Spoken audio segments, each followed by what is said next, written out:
Bonjour. Par les choix d'organisation qu'elle fait, une entreprise peut modifier la valeur de la compétence des salariés. On pourrait distinguer de ce point de vue deux types de compétences. Une compétence de conformité et une compétence d'autonomie. La compétence de conformité, c'est la capacité à réaliser les activités suivant un process qui a été préétabli, qui est standardisé et qui donne les actions à réaliser, la manière dont elles doivent être réalisées. C'est donc du travail très prescrit. La compétence d'autonomie, à l'inverse, c'est la capacité que va avoir le salarié à faire face à des situations qui peuvent être imprévues, non scénarisées, non prescrites et qui vont exiger de lui une capacité de réaction, d'adaptation et de trouver lui-même les solutions que l'organisation n'aura pas fournies clé en main. La compétence de conformité, elle peut être rassurante pour un salarié. On sait précisément ce qu'on attend de lui, de quelle manière il faut travailler. Tout est explicite, donc il peut y avoir un certain confort.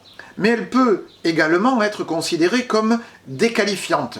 Prenons un exemple. Dans une entreprise du retail, grande entreprise, on a envoyé en formation 1 millier de salariés pour leur expliquer et leur faire acquérir la capacité à traiter les demandes des clients suivant des scénarios extrêmement précis, avec un vocabulaire prédéterminé à utiliser et des contrôles qui portent sur l'utilisation effective des arguments que l'on avait développés, des mots même qu'il fallait employer.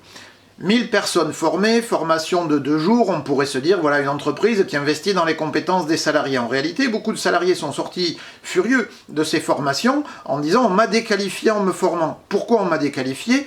Parce qu'en étant dans un régime de prescription absolue de ce que je dois faire et de ce que je dois dire, eh bien ça veut dire que mes 5 ans ou 10 ans d'expérience client qui font que je savais m'adapter au comportement et que j'avais une valeur ajoutée tirée de l'expérience, elle est réduite à néant par une prescription qui fait que celui qui est rentré hier dans la boutique, eh bien, il peut avoir exactement les mêmes compétences que moi. La prescription déqualifie l'expérience, l'autonomie et la compétence. Et quand on met une valeur un peu systématiquement positive sur la compétence, peut-être qu'il faudrait se poser la question, est-ce qu'on est dans une compétence de conformité ou bien dans une compétence d'autonomie ?